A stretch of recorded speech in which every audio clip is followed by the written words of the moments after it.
So it's a random Thursday, January 22nd, 2026, and Nintendo decides, you know what? It's time to release a trailer for Mario Bros. Wonder and that Switch 2 edition. We got a 5-minute trailer showing off a bunch of new content for what that game is going to look like.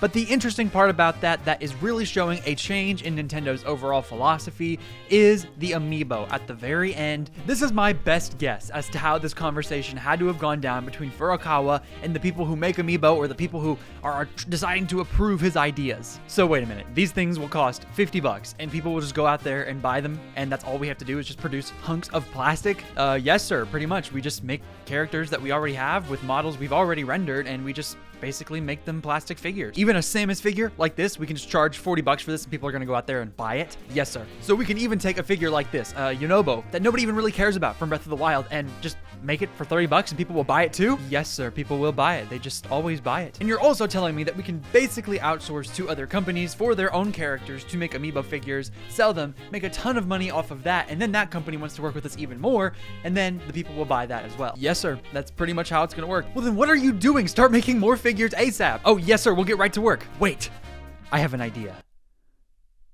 Elephant. Elephant? Elephant.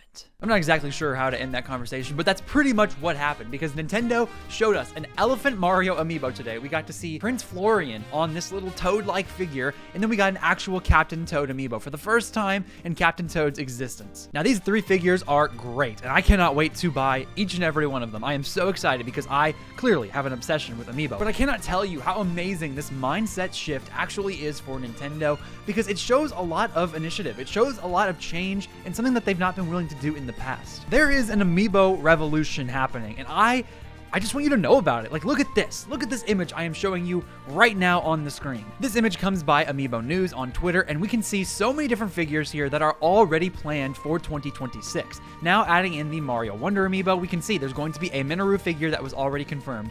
Resident Evil Requiem is going to be giving us at least one Amiibo, probably one of Rose, and probably one of Leon. We have a Pragmata Amiibo from Capcom as well. Capcom have so many of those Amiibo, like the Street Fighter Amiibo I just showed you back there. It is from Capcom as well. We have the Mario Galaxy Amiibo that were already announced and are going to be huge, and I already pre-ordered those as well. And then we have the Kirby Air Rider, 3 other Amiibo from Mega Knight, Chef Kawasaki, and then King Dedede. Then of course we have our Monster Hunter figures up there, which have been coming at a weird rapid pace. Like, we continue to get Monster Hunter stuff, but there's a really weird trend here with Capcom specifically working with Nintendo and giving us a bunch more Amiibo. And not only are we seeing more figures, we're seeing more weird figures. We're seeing more cool figures. They're giving us more of a reason to care and get back into Amiibo hunting, Amiibo collecting, give us more reasons to care in general. And this image right here is going to show you the difference between the size of the new Mario Galaxy figures that we're going to see very soon, then the Mario Wonder figures that come out in March alongside of Mario Wonder Switch 2 edition, plus this standard figure of Mario himself, which actually I'll go show you. Boom, this Mario figure right here is the one that we are seeing in comparison. So if you can imagine, like, my hand's about this size, the Amiibo's about this size. So it's a little smaller than my hand, but we're going to be getting this one, and then the elephant one is going to be a little bit bigger, then the actual Mario and Rosalina one are going to be a lot bigger. So they're basically giving us cooler figures, more reasons to buy, and they're justifying that price point even more. Part of what makes me wonder why they're doing this is maybe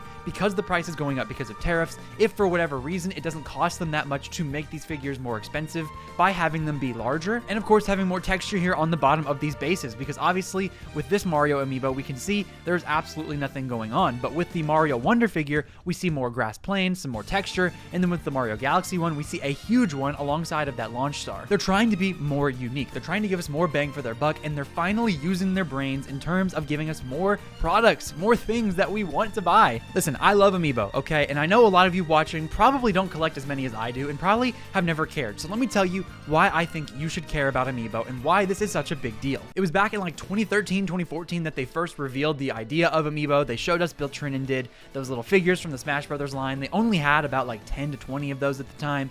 It wasn't many. It was just like the starting roster of the most generic and basic characters you could get. It was Link, it was Mario, it was Villager, like it was all these different things here in this first lineup. Captain Falcon was there as well, and those characters were such a big deal at the time because we didn't know if we were going to get more. They were planning on having a wave 2, but we didn't know how they were going to react moving forward with that. Well, of course, Amiibo became the new thing. It became the big thing to get excited about, for everyone to go out and buy, and it was a huge deal to go to the stores and see all these Amiibo all over the place. There were whole shelves, whole aisles dedicated to the concept of Amiibo. And this was back when the Amiibo and Toys to Life craze was such a big deal, like a decade ago at this point, which is insane to think, but like it was such a big deal. Skylanders, Disney Infinity, even Lego Dimensions, they got in on it. So much was going on with these toys to life, and Amiibo was just Nintendo's way of getting in on it, and they were so much smarter than the other competitors. Why? Because, well, to buy those other ones, you would have to use your Skylanders in the game. The only way you could play those games was if you had those physical figures themselves. With Amiibo, you don't need them at all. They're collector's items, and they help grow your attachment to those IP. I know so many people that do not even care about the functionality of Amiibo whatsoever, but think that the figures are pretty cool and will spend 15-20 bucks to get a random one just to have on their shelf, something really cool from a franchise they like.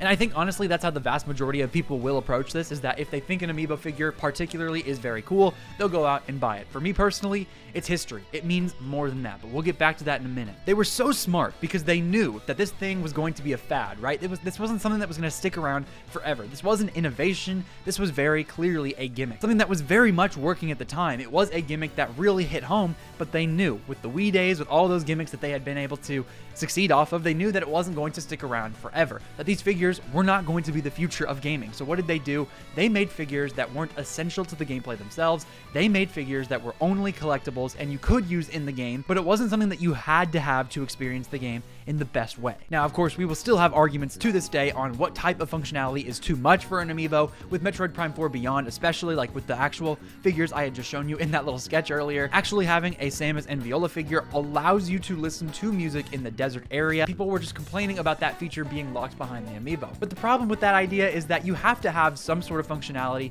for them to just not be figures. So they have to work in some ways. Like the Mario Galaxy ones here, like they are so cool, right? I cannot wait to get my hands on them and have them on my shelf. But what are they gonna do? They've already been confirmed to only give you like a 1-up and then like a 3-life mushroom. It doesn't give you much, in my opinion. And that tells me a lot about how Nintendo thinks about these figures. They know for a fact that these figures are not being sold. They're not flying off shelves because of the functionality. They're being sold and people are buying them because of how cool that they look, because of the effort and time that have gone into carefully crafting these figures. It's simply just a love letter. It's a very cool thing that Nintendo has done for the community and just has done for us in general. Now on to the history part of this. I am a sucker for Amiibo because it is just so cool to see these figures come to life, especially with Nintendo, a company that very much only cares about their own side of the industry. And so I love these unique IP, right? I love seeing so many crazy games with crazy little gimmicks and just mechanics and things, and the developers are going wild, and I love the characters that they have developed. Now Mario, for example, there are a million different Mario Amiibo figures over here on this shelf and that they have developed in general. But each one tells a story. Each one is different. It is unique. It is important to me and the history of Nintendo. This Mario Amiibo specifically will show you a story of the era of Nintendo back in 2015. This was the next line, the very first line of Amiibo after the Smash Brothers figures. Seeing this Amiibo, seeing these line of Amiibo with all these different ones down here, you can see Peach and all of them over there, you can tell that they were really trying to branch out, to give us a different style of Amiibo, a different style of figure.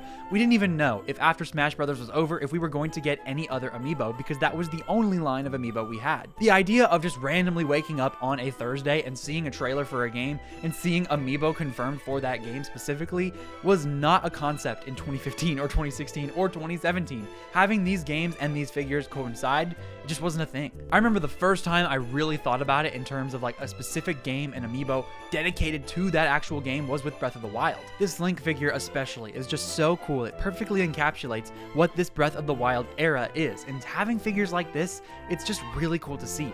If we don't ever get another Link with a blue tunic, this will be the only time in history that Link wore something different. Link is known for his green tunic, for having this green apparel, and just for being a regular looking knight. In Breath of the Wild, the way they wanted to make sure you knew from the very first get-go of this trailer, of anything you got into with the Breath of the Wild era, was that it was going to be different. How do you communicate difference? In design. In design like this, going from green to blue. The developers wanted you to know from the very start of this game, from the very essence of it, that it was going to be a different experience from any Zelda game you've ever played before. How can we do that? We're going to make him look different. We're going to give him a blue tunic this time, and that is such a small change, but it was such a meaningful change. And here it is, documented as an Amiibo figure. I will have this forever, and forever we'll be able to look at it and remember, this was when Zelda changed. This was when Link decided to take a different step forward with the Aonuma team and all of those guys at Nintendo and the Zelda team. They decided to do something different. Even something cool like this Mario figure, right? It's like an 8-bit, 16-bit Mario Amiibo. Look at how cool this thing is. Like, it is just an incredible piece of art. And it was made specifically for the 30th anniversary to look at from the side like this and see him as if he is jumping. It's just such a cool thing, man. And here with the Link amiibo, we can see the same thing. The Link amiibo from the 30th anniversary, we can see he's just like this 8-bit guy and the sword in the background. Like, it's just such a really cool way for them to document this. And I will forever have this. I will remember forever, this is the history. This is where we come from, and this is where we're moving forward. And if you want to talk about gaming history, you cannot leave out the Smash Brothers line of amiibo, which I have talked about already. Let's talk about this specific figure. And oh my goodness, there is no better figure to look at, to see cool history, to remind yourself where Nintendo came from, how far we've come, where we're at right now,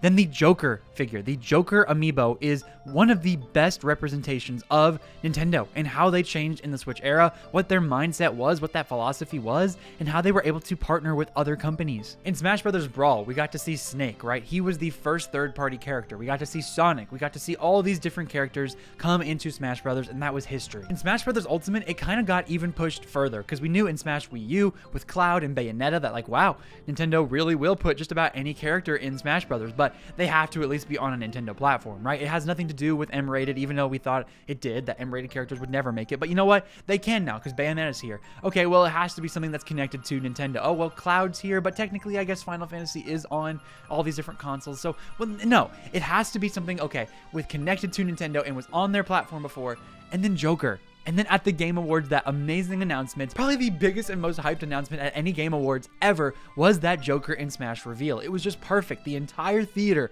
went dark. Jeff Keighley himself acted like something was going on, like they were having technical difficulties. And then boom, he came and stole your heart. He stole my heart. And here we are, Persona 5 representation in Smash Brothers. Joker is a playable character, and I will forever remember that that happened because of this figure, because Joker is in Smash, because we have a physical representation of this history. You want to talk about history? That's some of the bad stuff, right? You look at the past, it's like, oh, this will never happen, and then boom, it did. How about something great? How about something amazing? How about Banjo and Kazooie coming back from the dead?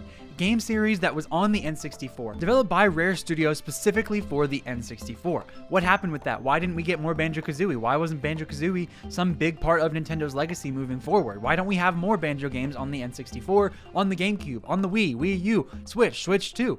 Because Xbox was the one who bought them out. Rare was taken from Nintendo because they weren't a first-party studio. They were a studio that was working with Nintendo and got bought out. So Banjo was no longer allowed to be on Nintendo products. Okay, well then what happened? Surely Xbox bought it, made a bunch of great games, had a big influx of buyers, and they wasted the IP, made a horrible game, and then let the franchise lie dormant for over 20 years.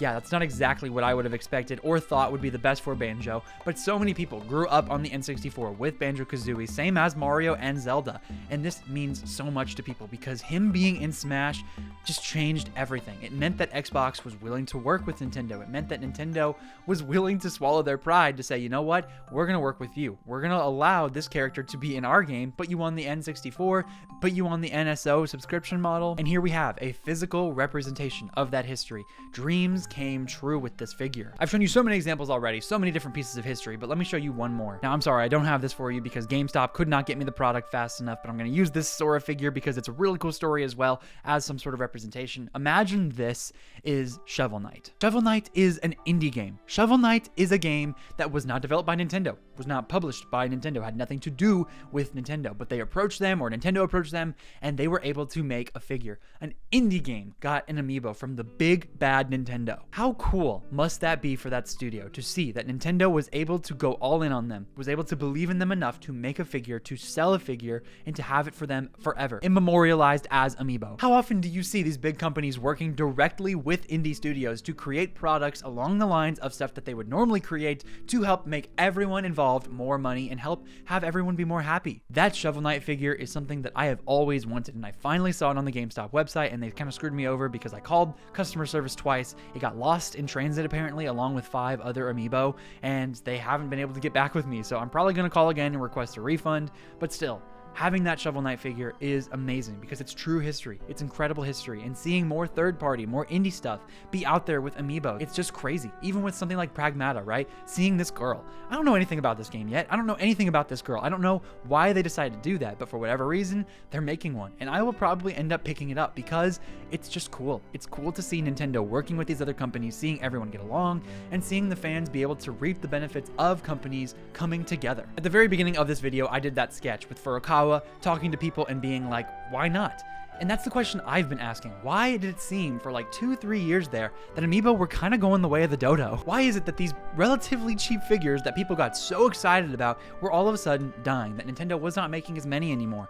I was really sad. I thought it was the end of an era, but I think there's a chance. I think that we are finally here. And these Mario Wonder line of Amiibo, these 3 figures that we got announced today on top of the Kirby stuff, on top of the Mario Galaxy stuff, even though it might be coincidental because of some of those anniversaries, I just see it. I can see so clearly we're entering a new age for Amiibo. We're entering an Amiibo revolution. And that just means a lot to me. It means a lot to a lot of people. Amiibo are so cool. They are full of history. They are full of love and passion. They show us where we came from. They show us where we're heading. They show us history. They show us the games that we play now and why we love them so much. They serve as physical reminders that what we do, what we play, what we interact with isn't just nothing. It isn't just a game. It is more than that. So is it really silly that I'm probably going to end up spending about $40 specifically on a Prince Florian Amiibo? Yeah, it kind of is. In fact, I'm not looking forward to spending the money on that. But what is really cool is going to be looking back on it in 5, 10, 15 years and saying, that was when Nintendo decided to go all in on Amiibo again. That was when Nintendo decided to give us more products to enjoy, something that was really easy cash for them and more fun for us. Having a basic Mario or Luigi Amiibo are pretty cool, right? But having something like amazing, like an elephant coming out of a pipe, is great. Having something like a Launch Star Amiibo from Mario Galaxy, it's great. And then having something weird and just kind of like you never would have expected it, like a Prince Florian Amiibo.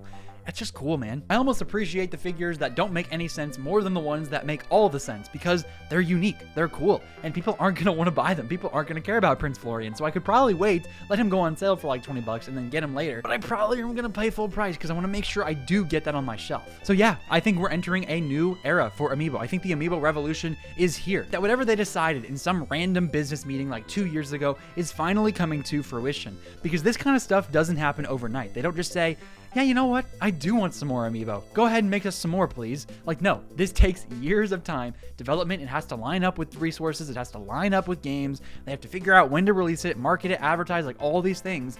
It is a big deal. And what this tells me is that all of these back-to-back-to-back-to-back aren't just coincidences. Nintendo is internally trying to get more Amiibo out there, and I couldn't appreciate them doing that more because it's such a meaningful thing to me. And I hope I was able to help you understand why it is so meaningful, why it is such a big deal, and why there are freaks out there like me who spend, gosh, like thousands of dollars probably on these figures. And now that you've waited towards the end of this video, let me do a little bit of unboxing for you, just for old time's sake.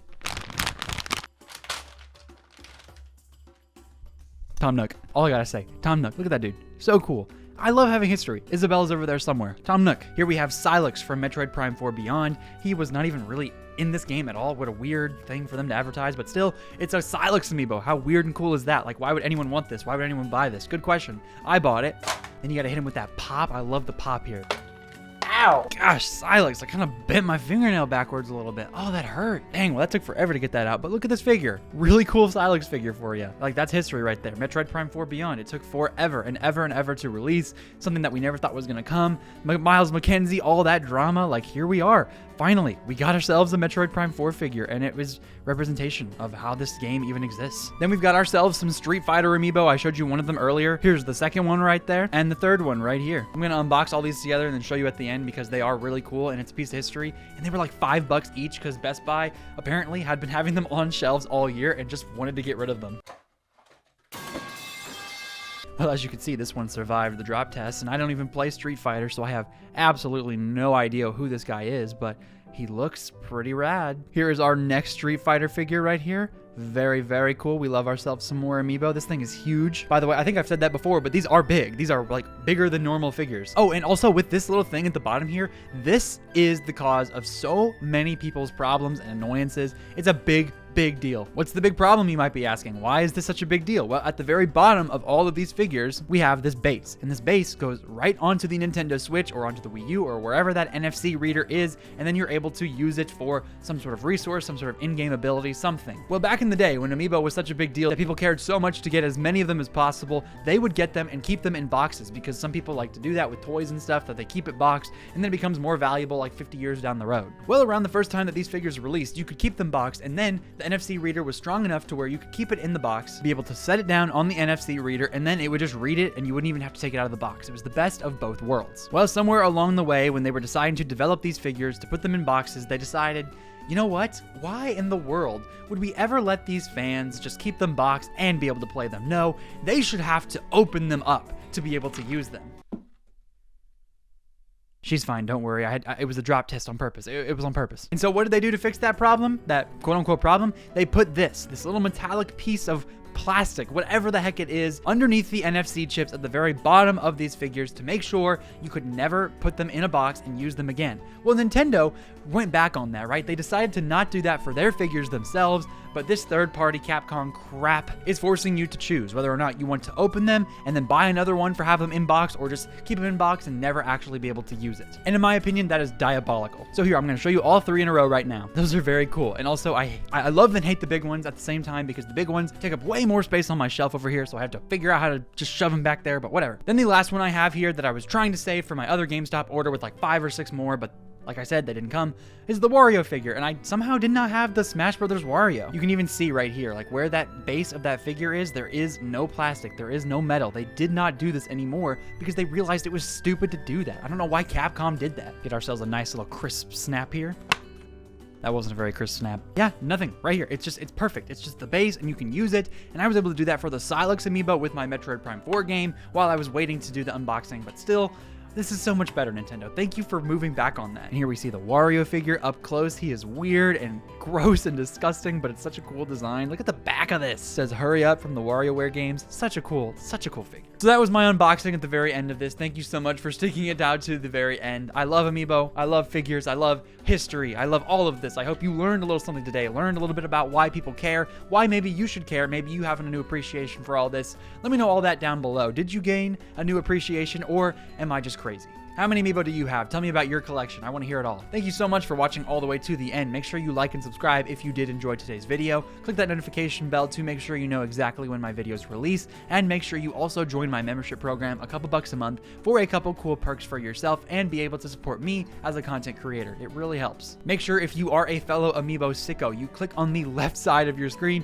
to see my story talking about how I got my Kirby Air Rider Amiibo, and click on the right side of your screen to see. Thank you so much for making it to the end of the video. Make sure you have yourself a phenomenal day. This has been Ray's Nintendo Talk. I have been Ray, and I will see you all in the next video.